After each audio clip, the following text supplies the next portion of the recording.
बिस्मिल्लाहिर्रहमानिर्रहीम। अस्सलाम वालेकुम व्यूवर्स, आप देख रहे हैं डाइनिंग और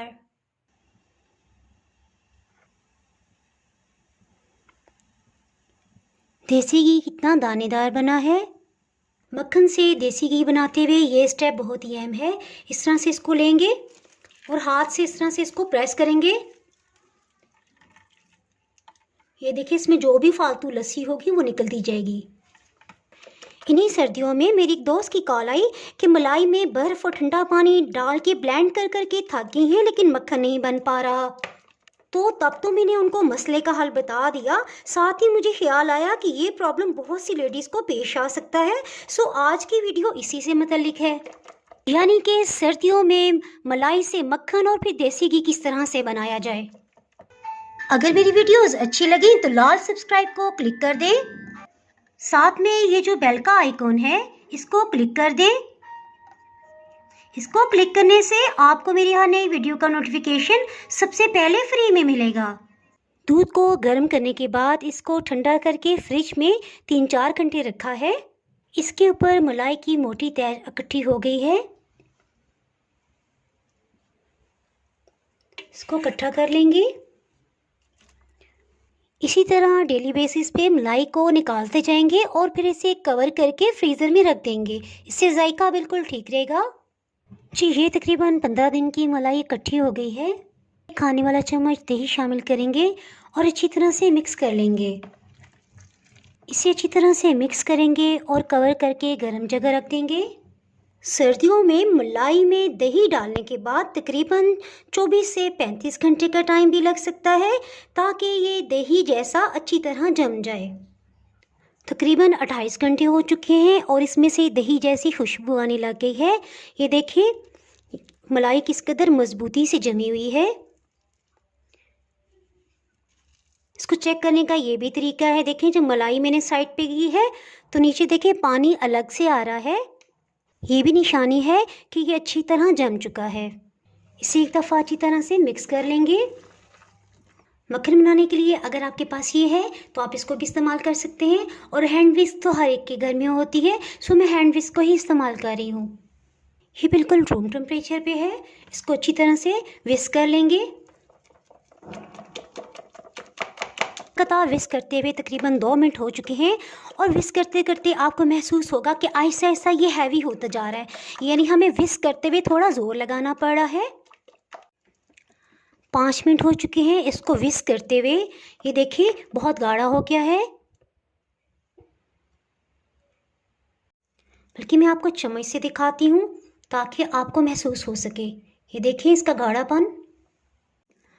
तकरीबन 8-9 मिनट के बाद देखें ये इस तरह से गाढ़ा हो गया है, यानी ये विस्क के ऊपर से नीचे नहीं गिर रहा। ये देखें जब मलाई इस फॉर्म में आ जाए तो अब हम एक स्पेशल ट्रिक करेंगे। इस वीडियो को स्टेप बाय स्टेप पूरा देखिएगा ताकि कोई भी पॉइंट आपसे मिस ना हो पाए। 2 कप पानी माइक्रोवेव में अच्छी तरह से गर्म कर लिया है। और आपके जहन में ये क्वेश्चन आ रहा होगा कि कितनी हद तक गर्म है। तो ये देखें मैंने इसमें हाथ डाला है लेकिन मेरा हाथ जल नहीं रहा, लेकिन बहुत अच्छी तरह गर्म है, यानी डालते ही मैं फ़ौरन अपनी उंगलियां बाहर निकाल रही हूँ। तो बस हमें इतना ही गर्म पानी चाहिए। सारा पानी इसमें डाल दिया है। अच्छी तरह से इसको मिक्स करेंगे।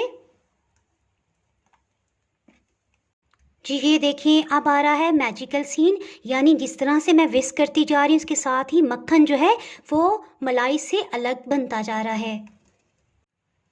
ये अब आपको बेहतर तौर पे महसूस हो रहा होगा।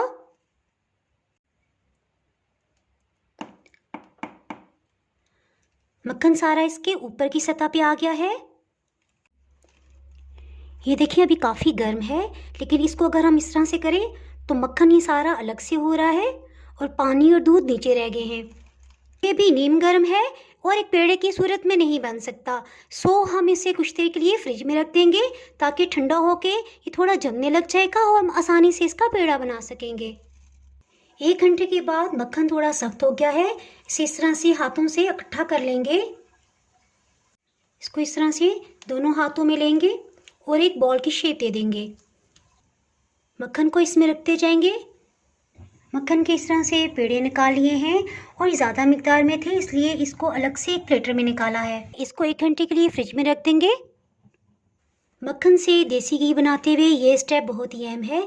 इस तरह से इसको लेंगे और हाथ से इस तरह से इसको प्रेस करेंगे।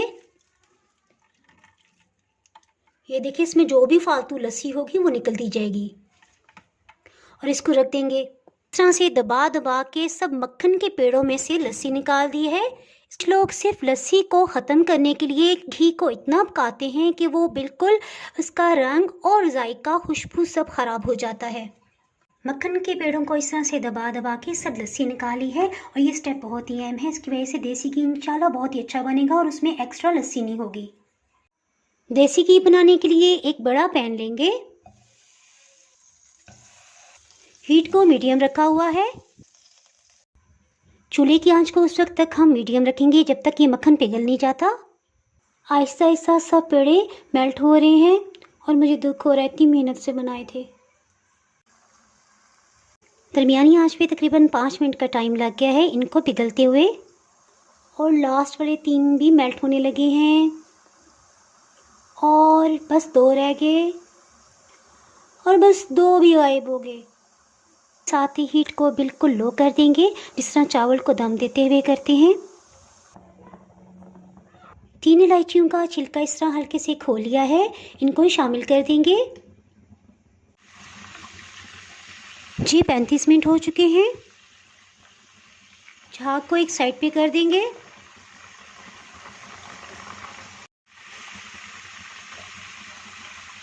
ये देखें कितने अच्छे कलर का देसी घी तैयार हुआ है। झाग को इस तरह से उतारते जाएंगे और इसको इस तरह से स्टेनर में डाल देंगे। इस तरह से सब झाग को इकट्ठा कर लेंगे। तकरीबन 40 मिनट हो चुके हैं और ये देखें किस कदर अच्छा कलर आया है देसी घी का। इसके साथ ही हीट को ऑफ कर देंगे और ठंडा होने पे इसे छान लेंगे।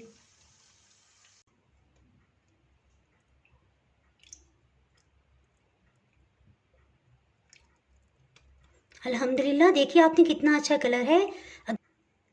पेड़े में से लस्सी निकालने की वजह से देखिए इसमें किसी किस्म का ज़्यादा पौन भी नहीं बना है, इसी तरह इसमें लस्सी भी नहीं बची है। देसी घी रूम टेम्परेचर पे जम गया है।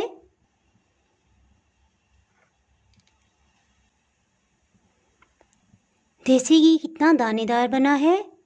आपने मेरा चैनल अभी तक सब्सक्राइब नहीं किया तो चैनल को सब्सक्राइब कर दें और बेल आइकन ज़रूर प्रेस कर दीजिएगा। इसके बगैर आपको मेरी आने वाली वीडियो का नोटिफिकेशन नहीं मिल पाएगा। वीडियो को लाइक और शेयर करना ना भूलिएगा। दुआओं में याद रखें। इसके साथ ही मैं इजाज़त चाहती हूँ। अल्लाह हाफिज़।